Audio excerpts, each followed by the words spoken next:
Saúdo os irmãos com a graça e a paz do Senhor Jesus. Vamos abrir, meus irmãos, em Ezequiel, capítulo 27, e eu vou ler e peço à igreja que acompanhe a leitura dos versículos 32 a 36. Ezequiel 27, 32 a 36. Levantarão lamentações sobre ti no seu pranto, lamentarão sobre ti, dizendo: quem foi como Tiro, como a que está reduzida ao silêncio no meio do mar? Quando as tuas mercadorias eram exportadas pelos mares, fartaste a muitos povos. Com a multidão da tua riqueza e do teu negócio, enriqueceste os reis da terra. No tempo em que foste quebrada nos mares, nas profundezas das águas se afundaram os teus negócios, e toda a tua multidão no meio de ti. Todos os moradores das terras dos mares se espantam por tua causa. Os seus reis tremem sobremaneira e estão de rosto perturbado. Os mercadores dentre os povos assobiam contra ti. Vens a ser objeto de espanto e jamais subsistirás. Que o Senhor nos abençoe no estudo da sua palavra nesta noite. Meus irmãos, nós estamos estudando o livro do profeta Ezequiel, e eu não fiz as contas, mas eu acredito que seja o 6º sermão, ou algum número muito próximo disso, ou o 5º, ou o 7º não deve ser. Mas o 6º sermão que estamos ouvindo a respeito do livro do profeta Ezequiel. Já podemos colocá-lo, por favor. E um dos problemas pelos quais a gente não vê muita exposição bíblica sendo feita a respeito do livro de Ezequiel, é que este livro requer uma dose considerável de conhecimento do contexto. E, às vezes, os pregadores e, às vezes, as congregações preferem lugares bíblicos onde você encontre água cavando menos. Já aconteceu não foi aqui, fiquem tranquilos, mas já aconteceu de pessoas me dizerem assim: pastor, mas por que você explica tanto as coisas assim? Conta logo para nós o que está escrito lá, e tá bom. E a resposta que precisamos dar é: nós precisamos conhecer o texto bíblico de tal forma que sejamos capazes de lê-lo e interpretá-lo por conta própria. A Reforma Protestante lutou para que você tivesse a Bíblia escrita na sua língua.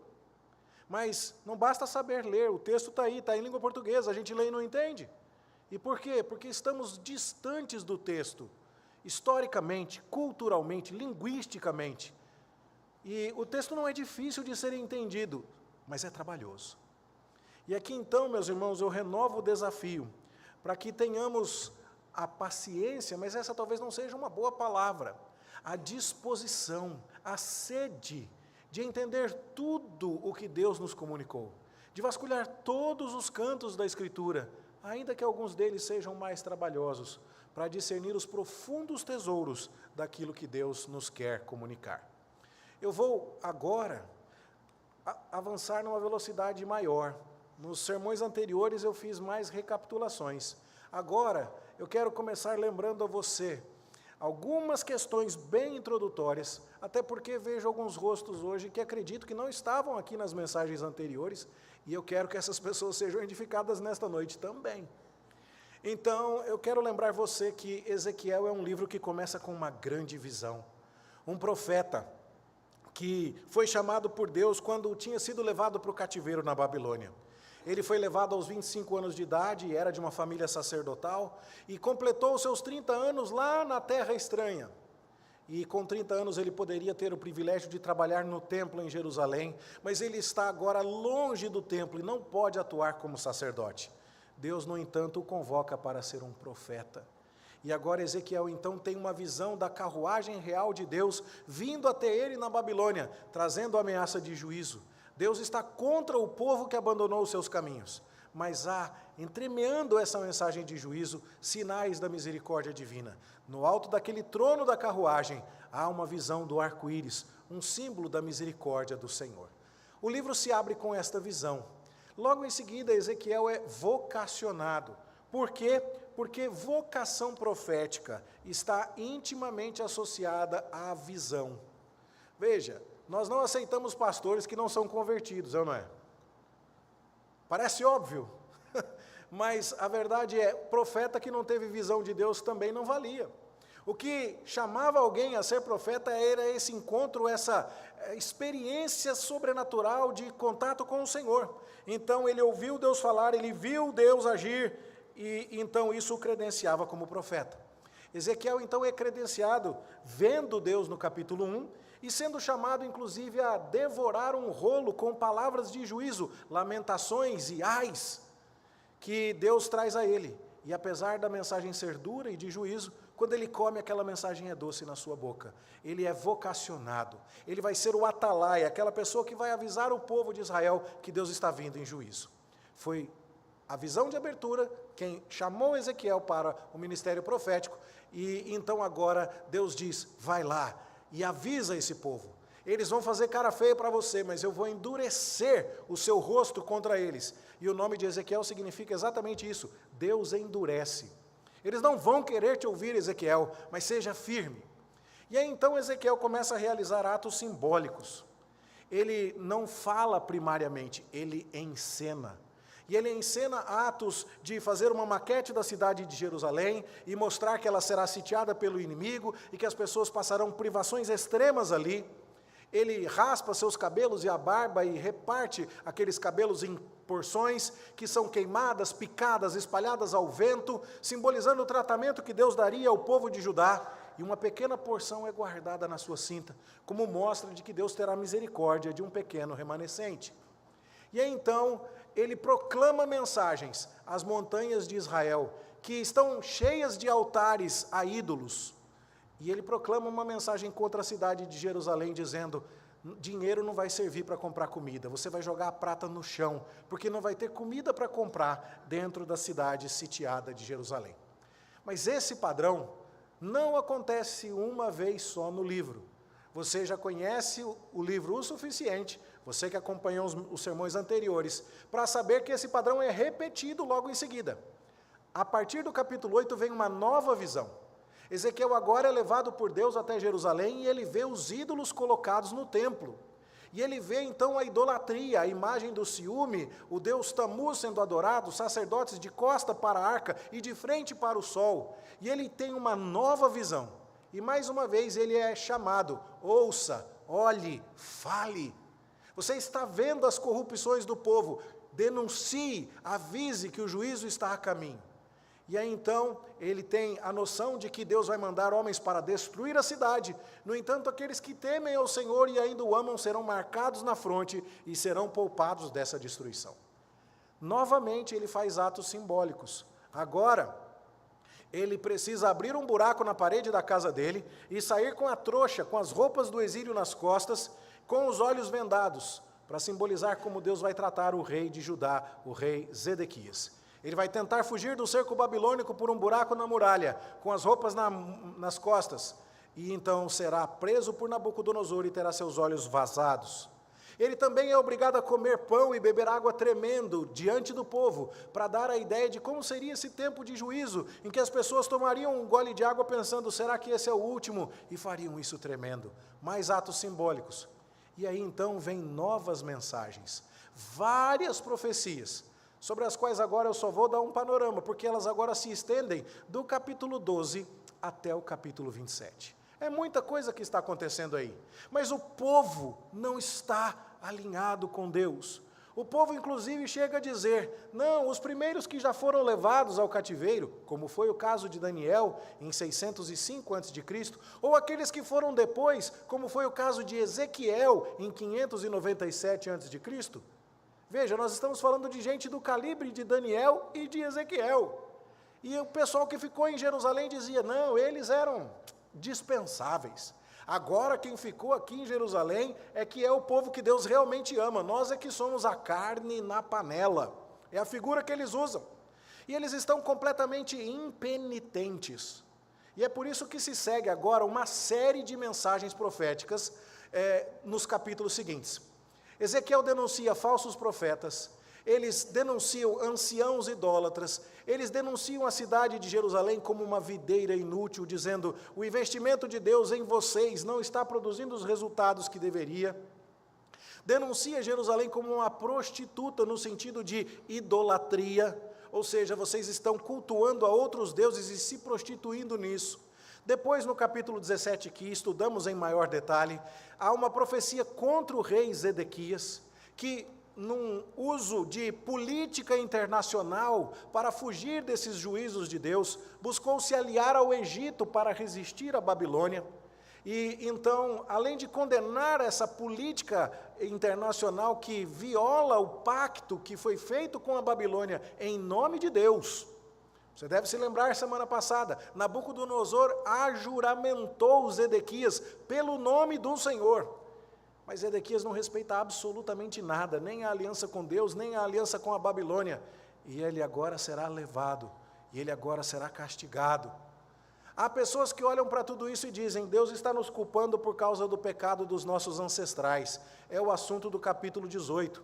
Chegam a dizer que os pais comeram milho verde, mas o dente dos filhos é que se embotou.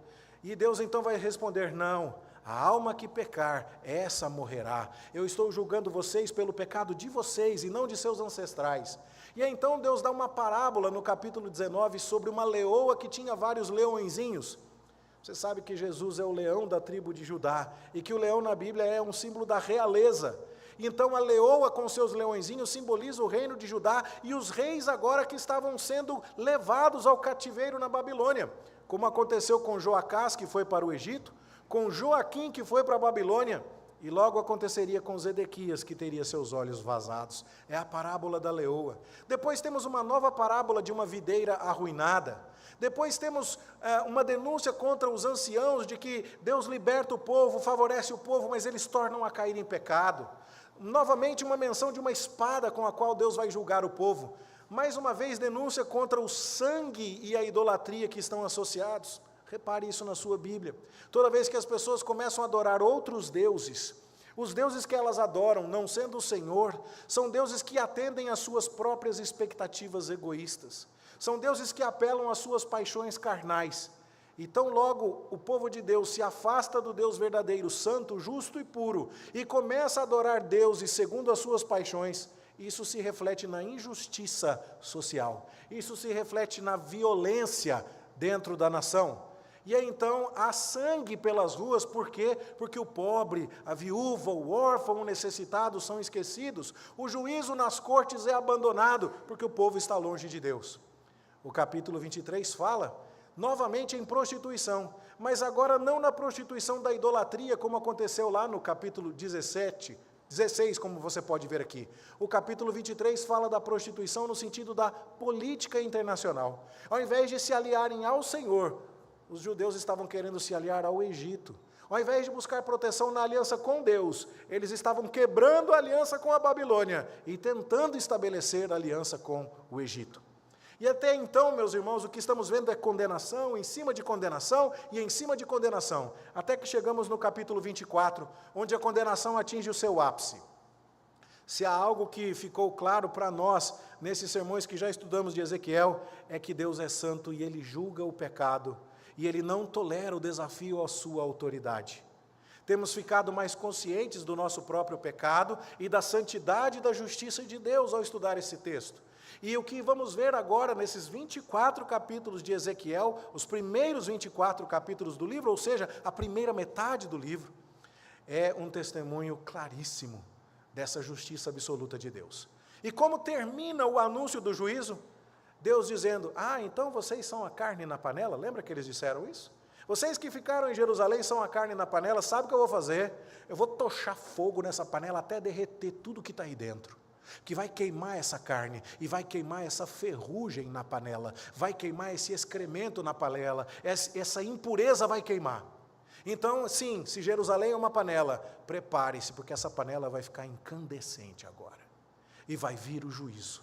E como nós lemos no texto da liturgia, Deus vai, ao longo de tudo isso, dizer: vocês verão que não é sem motivo que eu estou fazendo isso. Vocês verão que eu trago os meus 4 agentes, e nós também lemos isso nos textos da liturgia: a fome, a espada, a peste e as bestas feras. Eu trago esses agentes do meu juízo com razão sobre vocês. Então não é para lamentar, não.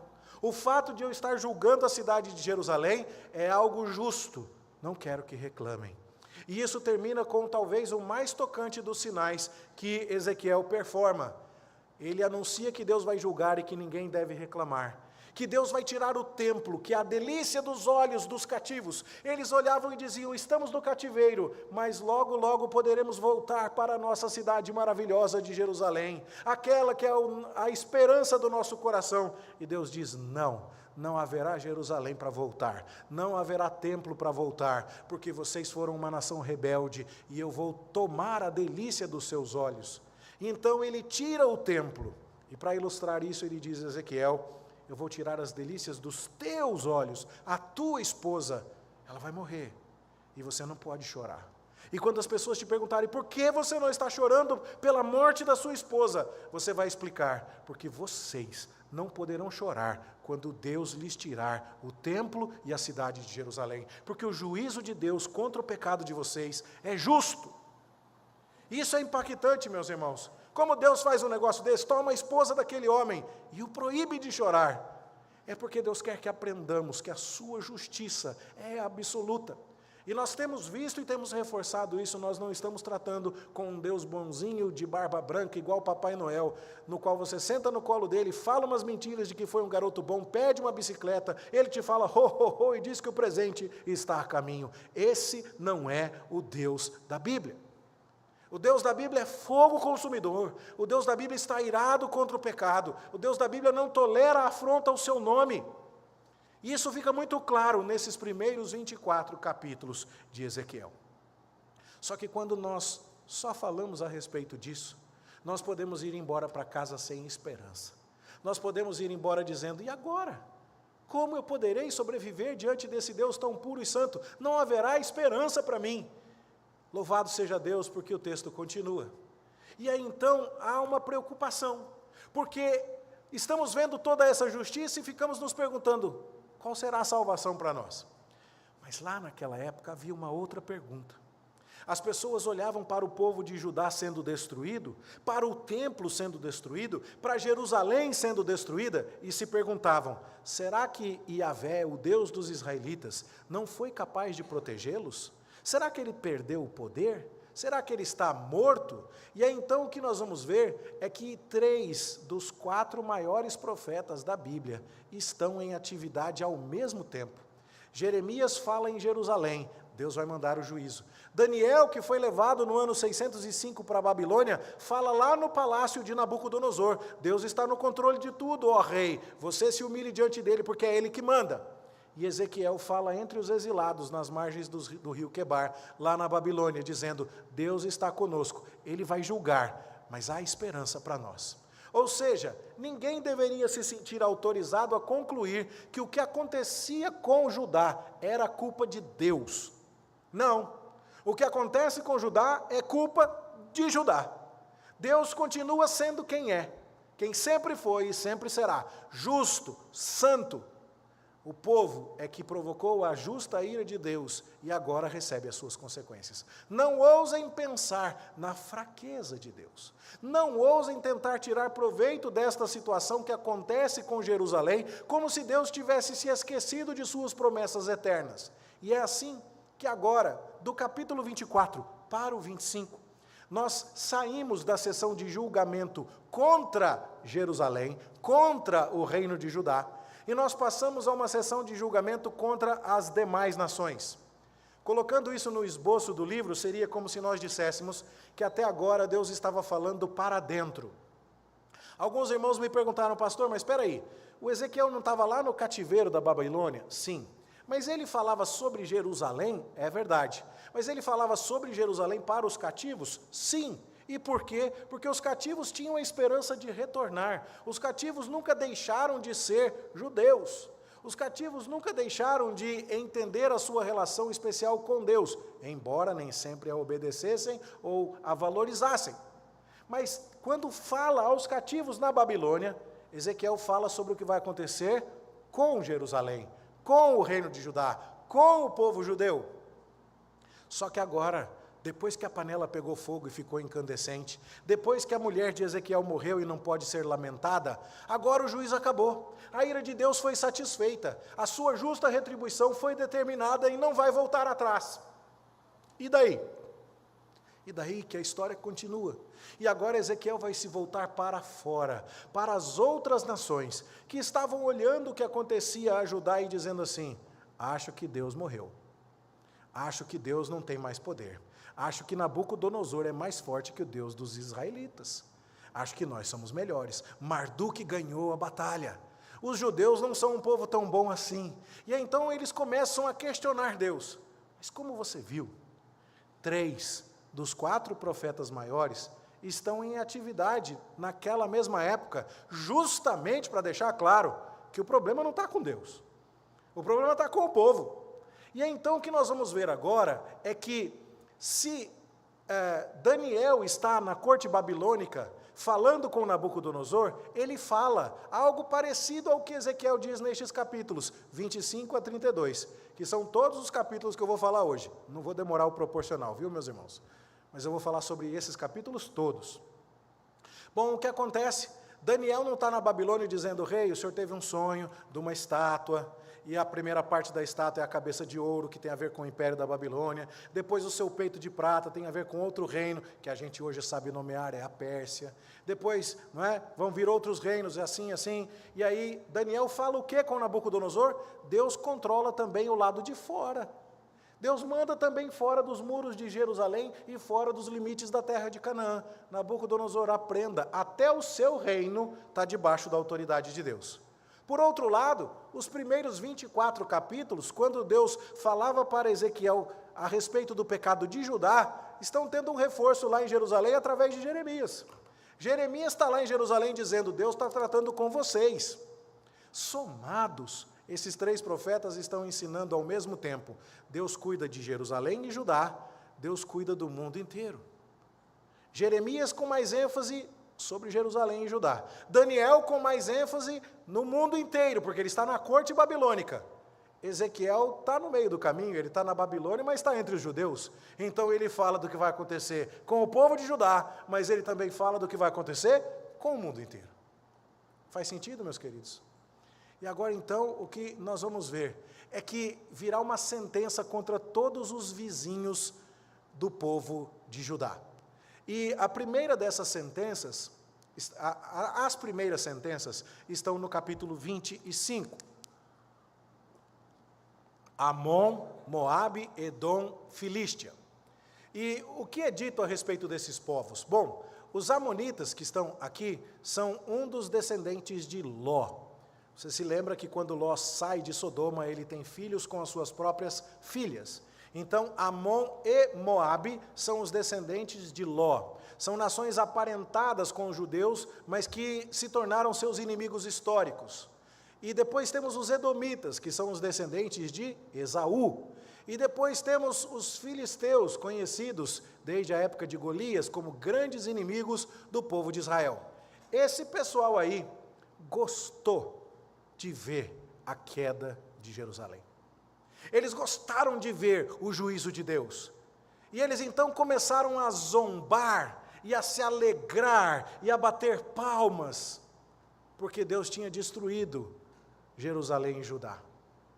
E Deus, então, agora vai explicar para eles que isso não era motivo para festa ou alegria, e que não se zomba do povo de Deus, e que não se tira proveito da disciplina que Deus aplica sobre o seu povo. Então, quando nós vemos essas nações, e posteriormente Sidom, mais acima, uma cidade na Fenícia, nós vamos ver que estas 5 nações são condenadas por causa da sua alegria pela queda de Jerusalém. E nós vamos ler muito rapidamente aqui, porque eu preciso falar sobre 8 capítulos no sermão de hoje. Mas nós vamos ver muito rapidamente. No capítulo 25, verso 1, começa a profecia contra os amonitas, um dos descendentes de Ló. Qual é a acusação? Você disse, bem feito. Quando você viu Jerusalém caindo, você ficou feliz, bem feito. E aí qual é o juízo de Deus? Eu vou dar você por despojo às nações. Vai acontecer com você o que você gostou de ver acontecendo com Jerusalém. E você vai saber que eu sou Deus. Você vai saber que o que acontece com Jerusalém é porque eu controlo aquela cidade. E você vai saber que você não devia ter se alegrado com isso, porque era meu juízo ali, e eu tenho autoridade sobre você igualmente.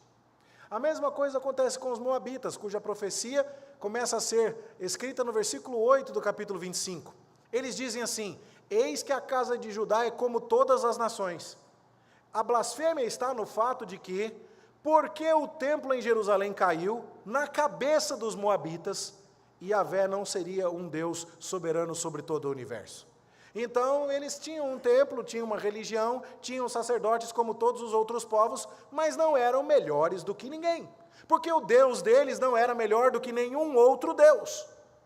E o nosso Senhor diz assim: eu sou sim, o soberano sobre toda a terra, e eu mando no que está acontecendo em Jerusalém, e eu mando no que acontece entre os moabitas, e eu vou julgar vocês, moabitas, porque vocês saberão que eu sou o Senhor. Depois vem os edomitas. Os edomitas são os descendentes de Esaú, e eles se houveram vingativamente para com a casa de Judá.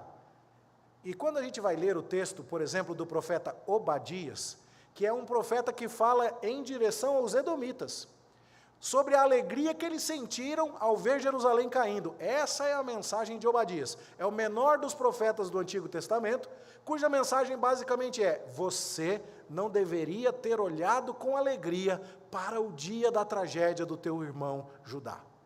Esse é o resumo da mensagem de Obadias. E você agora vai saber que eu sou o Senhor. Sabe aquele salmo que a gente tem dificuldade? Lembra-te, Senhor, de Edom, dos edomitas, diz o Salmo 137, porque eles diziam: arrasai Jerusalém, arrasai até os fundamentos. Eles estavam alegres. Lamentações 4:21 fala que os filhos de Edom ficaram felizes de ver Jerusalém caindo diante dos babilônicos. Maldade. Parece aquela rivalidade que você vê nos jogos de futebol, em que um time do mesmo estado que o seu, aqui do Brasil, vai disputar o Mundial. Mas você não quer que o seu time rival ganhe, então você fica feliz que o time brasileiro perdeu. Por quê? Porque a sua rivalidade com o seu vizinho é maior do que o seu amor pela sua nação. É esse tipo de problema que está acontecendo aqui. E aí então Deus vai dizer: os edomitas conhecerão, que é o mesmo verbo para saberão, a minha vingança, diz o Senhor Deus. Ou seja, todo mundo vai ter que aprender que Deus manda dentro de Jerusalém e fora também. E os filisteus se houveram vingativamente, Deus vai se vingar deles, e eles vão saber que Ele é o Senhor. E o povo de Sidom, lá na Fenícia, essa profecia é bastante simbólica, nós vamos voltar a ela daqui a pouquinho, mas Deus diz assim: já não vai haver mais para Judá vizinhos que a tratem com desprezo. Veja, Deus diz: eu posso disciplinar o meu povo, mas ninguém vai zombar dele. Você conhece isso? Isso é muito mais do que aquele irmão que diz assim: eu falo mal do meu irmão, mas se alguém falar, eu brigo. Isso é aquele pai amoroso que disciplina o seu filho, mas que faz isso de um jeito que ele não tolera que as outras pessoas façam graça disso, façam disso motivo de zombaria. Não, porque aquele pai ama aquele filho e exerce a sua justiça com o propósito de corrigir e de restaurar, e ele não permite que o seu filho seja zombado. E ele não permite que o nome da família seja jogado na lama.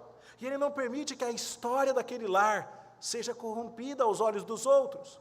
E é isso que Deus está dizendo. Vocês, ao invés de me temerem e de saberem que eu sou um Deus grandioso, que concedeu todos esses privilégios ao reino de Judá e que agora retirou esses privilégios, porque eles abusaram da aliança, vocês não me temeram.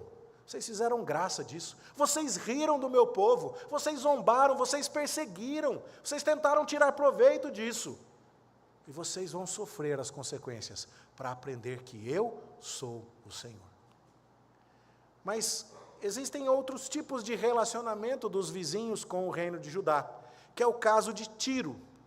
E quando você olha o tamanho da profecia direcionada a Tiro, você percebe uma desproporção. Veja, a profecia direcionada a Amon tem 7 versículos. A profecia direcionada a Moabe tem 4 versículos. Para Edom tem 3. Para os filisteus tem 3 versículos. Mas para Tiro tem 3 capítulos inteiros. E a pergunta é, por que a profecia em relação a Tiro é tão maior do que as outras? É porque Tiro trata de um assunto diferente. As 5 primeiras profecias, na verdade, as 4 primeiras e a sexta, são profecias contra nações que zombaram do povo de Judá. Esta agora é uma profecia daquela nação que falou, ainda bem que aconteceu isso com eles, que agora abriu vaga para mim. Eu agora serei a cidade mais importante. Eu agora serei a luz da região. E é exatamente essa ideia de substituição. A cidade mais gloriosa de todas, Jerusalém, a cidade onde Deus habitava, onde Deus fazia o seu nome ser manifesto, a cidade que era a glória do mundo, caiu. Qual será a nova glória do mundo? Qual será a nova cidade mais gloriosa entre todas? Tiro vai dizer, eu sou a candidata número 1 da fila. E agora vem a justiça de Deus contra Tiro. Perceba o texto. Tito, além de dizer bem feito, diz assim, está quebrada a porta dos povos, falando de Jerusalém. Abriu-se para mim agora esta oportunidade. Eu me tornarei rico agora que ela está assolada. É a ideia de Tiro se apresentando como a cidade de novo deslumbramento para o mundo. Uma oferta para as nações, mas não de um portal em direção a Deus, e sim como um portal em direção às glórias deste mundo, em direção à sedução deste mundo, em direção aos prazeres deste mundo. Deus não vai permitir que o mundo fique sem um testemunho da sua glória, e que a nova cidade mais gloriosa de todas seja exatamente aquela que propõe alternativas para afastar as pessoas dele. Então Deus julga Tiro com 3 longos capítulos, 26, 27 e 28. E aí então, a cidade de Tiro, que tinha uma porção no continente e outra porção numa ilha marítima, que ficava a algumas centenas de metros da praia, Deus começa a dizer que as filhas de Tiro que estavam no continente seriam mortas à espada, e que a porção que estava na ilha se afundaria no mar. E Tiro, então, agora é comparada a um grande navio, o que faz sentido, já que a cidade era uma ilha, em sua maior parte, mas um navio que, apesar de estar carregado de muitas mercadorias preciosas, vai afundar nos mares.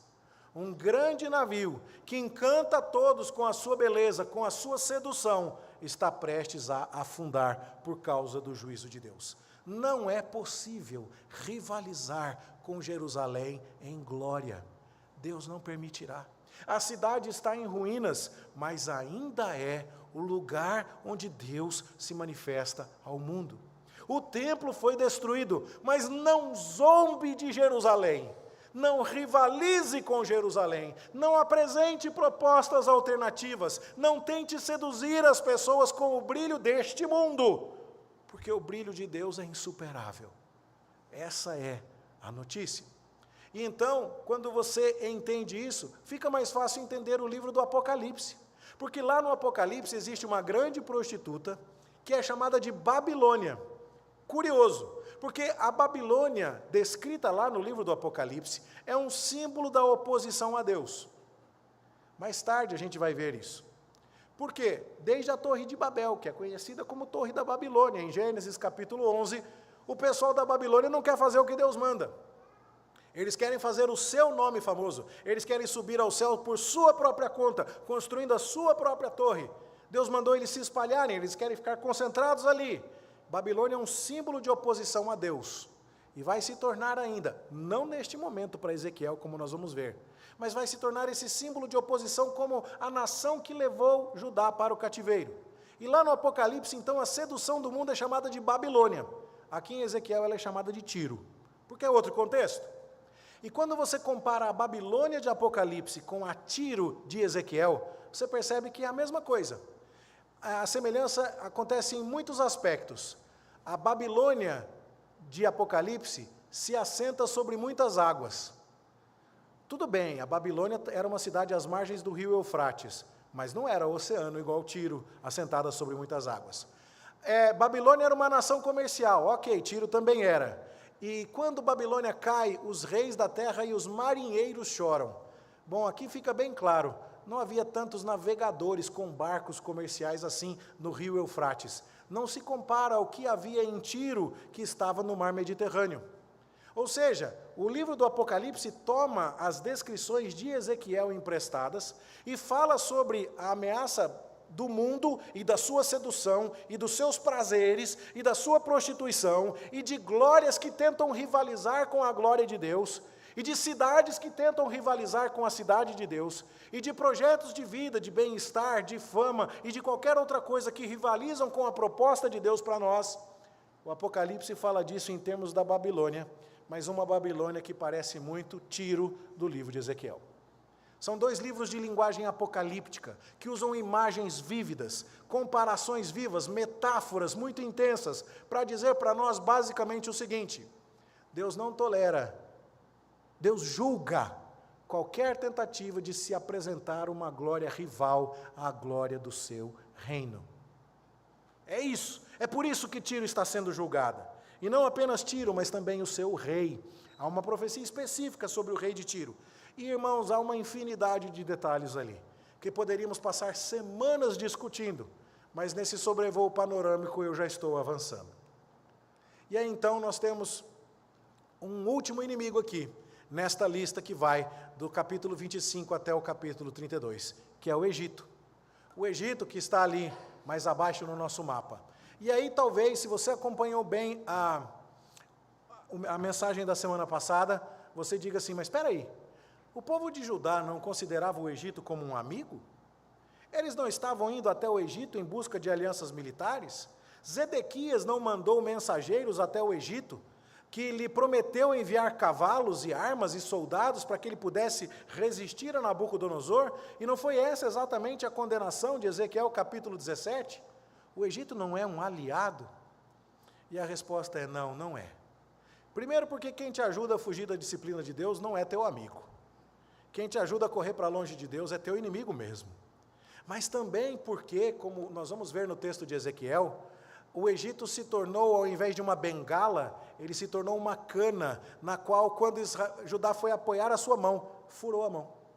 Você já pensou? Você está andando mal, está precisando de equilíbrio, vou te dar uma bengala, e ela é pontuda na parte de cima. Quando você vai apoiar a mão, você se fura. Foi isso, é essa figura que é usada para descrever o Egito. Nós vemos ali, os moradores do Egito se tornaram um bordão de cana para a casa de Israel. Tomando-te eles pela mão, tu te rachaste, Egito, e lhes rasgaste o ombro, aquela ideia da muleta que machuca aqui embaixo, sabe? E encostando-se eles a ti, tu te quebraste, fazendo tremer os lombos deles. Uma muleta quebrada. O Egito prometeu ajuda e abandonou o povo de Deus, e será julgado por isso. E se Tiro é descrita como um grande navio, porque a cidade era uma cidade comercial e muitos navios iam até lá, o Egito é descrito em figuras de linguagem que lembram o rio Nilo, como um grande crocodilo, porque o rio Nilo tem muito jacaré. E o faraó, então, é descrito como um grande crocodilo. E ele se vangloria do seu poder divino. Há muitos animais míticos que são deificados, na forma de crocodilo, no panteão de deuses egípcios ali, e o faraó se coloca na condição de um deus, um grande crocodilo divino, mas um crocodilo que vai ser julgado. Deus vai tirá-lo das águas do Nilo, vai levá-lo para o deserto e vai prendê-lo. O que acontece é que tudo aquilo que era estimado e valorizado será destruído. Se Tiro se vangloria do seu comércio, porque tem muitos navios, ela vai afundar, como um navio afunda, com tesouro e tudo. E se o Egito se vangloria de ter o seu rio com crocodilos e tudo mais, Deus vai levar o crocodilo para o deserto. Essas são as figuras. E o que nós vemos? O juízo de Deus para com as nações que tentaram se alegrar com a queda de Judá, que tentaram substituir a glória de Jerusalém e que prometeram ajuda, mas foram enganosos. Meus irmãos, essas coisas são interessantes e quando a gente vai terminando de ler essa lista, você não sentiu falta de nenhum inimigo? Qual que é o principal inimigo da história toda aqui, o tempo todo? A Babilônia. Você reparou que não tem profecia contra a Babilônia aqui? Isso é curioso. Por quê? Porque Jeremias está lá em Jerusalém dizendo assim, Assim diz o Senhor, a Babilônia é o meu martelo. Deus está usando os babilônicos naquele momento como instrumentos da sua disciplina. E sabe o que eu acho maravilhoso nisso? O fato de que Deus usa a todos, aqueles que o temem e aqueles que não o temem. Aqueles que o conhecem e que sabem que são instrumentos nas suas mãos e aqueles que não têm a menor ideia disso. Nabucodonosor trabalhou para Deus, sabia disso? O reino que esteve na mão dele foi dado por Deus, Daniel não deixou claro? E quando Nabucodonosor se ensoberbeceu, Daniel não revelou para ele que ele ia comer capim, virar um bicho do mato por 7 anos até aprender que os reinos do mundo pertencem a Deus e que Deus os dá a quem ele bem entende? Então, a Babilônia, neste momento, a estas alturas do livro de Ezequiel, não está sendo tratada como um inimigo. Ela está sendo tratada como um agente de Deus. E perceba, no capítulo 29, verso 18, por exemplo, Deus está falando aqui: Filho do homem, Nabucodonosor, rei de Babilônia, fez que o seu exército me prestasse grande serviço contra Tiro. Deus está dizendo, quando Nabucodonosor sitiou Tiro, trabalhou para mim. Depois no capítulo 30, verso 10, assim diz o Senhor Deus, eu, pois, farei cessar a pompa do Egito por intermédio de Nabucodonosor, rei da Babilônia. Quem vai julgar o Egito? Os babilônicos. Neste momento, os babilônicos não estão recebendo profecia de Deus, porque eles estão sendo usados por Deus. Isso aqui também é valioso para entendermos que até mesmo as coisas que nos acontecem e que são feitas contra nós por ímpios, não escapam do controle soberano do nosso Deus.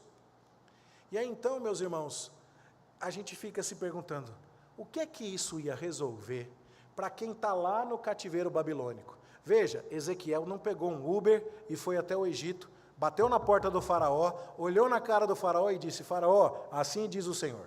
Ele não mandou um fax para Moabe, ele não passou um torpedo para Amon, não mandou um vídeo para os filisteus. Ele falou sobre o que ia acontecer com todas essas nações para os judeus no cativeiro. E a pergunta é, o que muda na vida de um judeu que está no cativeiro da Babilônia, saber o que Deus vai fazer com as outras nações lá, a milhares de quilômetros de distância? Por que Deus se preocupou em contar para os cativos da Babilônia o que ele faria com as nações inimigas do povo de Judá? Bom, a primeira questão é, Deus não opera num padrão duplo. Sabe aquela coisa? Deus bateu só em mim, nos outros ele não fez nada. Quando a gente apanha e fica sentido, a gente fica prestando atenção no que o irmão fez de errado, né? E pergunta para o pai, só vai bater em mim, não vai bater nele não? Não é? Ou só eu que fiz isso? Ah, você fez também, agora que você riu eu percebi. Então o que acontece? Bom, o que acontece é que Deus está ensinando ao seu povo, eu estou julgando vocês pelos pecados de vocês, mas vou julgar a todos eles pelos pecados deles também. E isso então nos mostra que não é só o povo de Israel que precisa aprender que Deus é santo. É o mundo inteiro que tem que aprender que Ele é santo. Deus não é só o Deus dentro do território de Israel, de Judá, em Canaã ou em Jerusalém. Ele é Deus sobre a terra inteira. Aliás, a visão de abertura do livro de Ezequiel já deixou isso claro. Depois, Deus continua fiel às suas promessas. E Ele disse para Abraão, eu vou abençoar os que te abençoarem e vou amaldiçoar os que te amaldiçoarem. Ai de quem persegue um filho de Deus. A conta vai chegar. Deus continua fiel. E isso então trará algum alívio àquelas pessoas. Eu estou recebendo o juízo de Deus. Eu estou apanhando. A delícia dos meus olhos, o templo caiu. Mas Deus não me jogou fora. Deus não desistiu de mim. Eu sou amado de Deus. Eu sou o povo escolhido de Deus. Os outros que estão dando risada nessa história, para eles não tem esperança. Jerusalém vai voltar, a cidade vai ser reconstruída. E no texto que nós lemos na liturgia, você viu Deus falando, todos vocês vão me glorificar quando eu recolher vocês dos lugares para onde eu tiver espalhado e trouxer vocês de volta. E vocês saberão que eu sou Deus e que eu amo vocês. Agora, isso não vai acontecer com as outras nações. Por último, Deus tem o objetivo claro de trazer glória a si mesmo. Tudo o que foi ordenado no universo é para que todas as pessoas, não apenas o povo judeu, mas também moabitas, amonitas, edomitas, filisteus, babilônicos, tírios, egípcios, todos temam ao Senhor e saibam que Ele é o Senhor. E isso, então, fica muito bem resumido no oráculo que é dirigido contra a cidade de Sidom, que é vizinha de Tiro, lá na Fenícia. Esse é um oráculo modelo que explica para nós, como se fosse uma chave interpretativa, a razão de todas as profecias contra todas as nações. Mas antes que você olhe demais para aquele texto, pense aqui comigo. Domingo que vem, na escola dominical, nós temos o show do Arão. Nós vamos lembrar o livro do Êxodo. Nós vamos lembrar por que das pragas. Pode olhar os 210 slides que eu mandei para você estudar sobre o livro de Êxodo. Um dos slides diz lá, olha, isso aqui já é spoiler, já vai valer uma pergunta se você prestou atenção no sermão. Um dos slides diz assim, saberão os egípcios que eu sou o Senhor, quando eu executar juízo sobre os deuses egípcios. Por que então Deus mandou as pragas? Um dos motivos foi para que os egípcios aprendessem que os deuses deles eram falsos. Foi para que Deus se mostrasse mais poderoso do que a mais poderosa nação que já tinha existido. Uma nação cuja glória é admirada até hoje, milhares de anos depois. Então Deus quer ser glorificado lá no Egito, para que os egípcios saibam que Ele é Deus. Mas não é só isso. Ele demora, Ele manda 10 pragas. E Ele faz as coisas acontecerem de maneira mais difícil. Ele conduz Israel pelo caminho do mar, para deixar Israel encurralado. Para quê? Para que os israelitas também aprendam que Ele é o Senhor. Deus não quer ser conhecido como glorioso apenas pelos judeus. Como se Deus vai lá de noite e abre um cadeado ali e escapa com todo mundo e eles fogem e os egípcios acordam e falam, o que foi que aconteceu? Não sei, mas os hebreus sumiram. E aí os hebreus estão lá celebrando a vitória que Deus lhes deu, mas só eles conheceram a glória de Deus. Não. Deus quer o seu nome glorificado por todo o universo. Então a nação egípcia vai experimentar o juízo de Deus contra o seu pecado, contra a opressão que eles impetraram sobre os judeus. Tanto é que, você jogou meus filhos no Nilo, Faraó, então agora eu vou jogar o seu exército no Mar Vermelho. Justiça retributiva de Deus. E vocês todos, egípcios e hebreus, vão saber que eu sou o Senhor, porque eu vou executar juízo sobre as divindades daqui. O que é que nós estamos vendo no livro de Ezequiel, irmãos? A mesma coisa. E não dá para entender Ezequiel se você não entender o Êxodo. Porque aqui você tem a ideia, Deus falando assim, Sidom, eu vou ser glorificado no meio de você. Casa de Israel, eu vou me santificar entre vocês. Está vendo isso no texto? Ou seja, no meio do povo de Israel e no meio das nações vizinhas, Deus está sendo glorificado.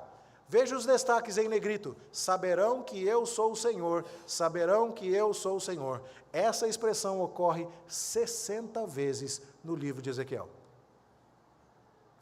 E o que é eu sou o Senhor? De onde veio esse nome? Quando que ele apareceu na Bíblia? Em qual livro que foi?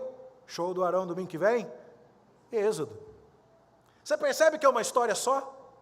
Ou seja, se Deus condena o Egito, porque oprimiu os israelitas, se Ele julga o Egito para que os egípcios o temam, se Ele livra os israelitas para que os israelitas o temam, se Ele é glorificado no Egito e glorificado em Israel, e Ele aplica a sua justiça retributiva, lançando no Mar Vermelho o exército daquele que lançou os seus filhos nas águas do Nilo, o que você vai esperar das profecias de Ezequiel contra as nações? Você vai esperar a mesma lógica. Você vai esperar que Deus seja glorificado em Israel, e em Moabe, e em Edom, e em Amon, e na Filístia, e na Babilônia, e no Egito. E você vai esperar a justiça retributiva, que o navio cheio de mercadorias afunde, que o crocodilo do Nilo seja levado ao deserto, que aqueles que se vingaram de Jerusalém sejam vingados por Deus. Justiça retributiva, glória de Deus, juízo de Deus sobre as divindades, Deus manifestando ser o Senhor do universo. É a mesma coisa que você já sabia. E aí Ezequiel não fica tão complicado se você já entendeu o livro do Êxodo. E aí então, meus irmãos, o que é que Deus vai julgar ali? Deus vai julgar quem persegue a igreja. E isso é ilustrado com os edomitas. Os edomitas que estavam dizendo, babilônicos, olha, tem um judeu escondido ali, termina de derrubar ali. Obadias fala disso, você não devia ter olhado com alegria para o dia da queda do teu irmão. Sabe, não era só na época de Ezequiel que tinha gente se alegrando em perseguir a igreja e ver a igreja sofrer. Claro, o juízo ali, o inimigo naquele momento era o próprio Deus. Era Deus quem estava julgando o seu povo. Mas isso não deveria ser motivo de festa para ninguém, nem mesmo quando fosse o próprio Deus. Ainda hoje, o inimigo de nossas almas está atuando e as suas estratégias continuam as mesmas: perseguição, sedução e engano. E o que é que você vê no livro de Ezequiel? A perseguição dos edomitas, dos moabitas, dos amonitas, dos filisteus e dos sidônios.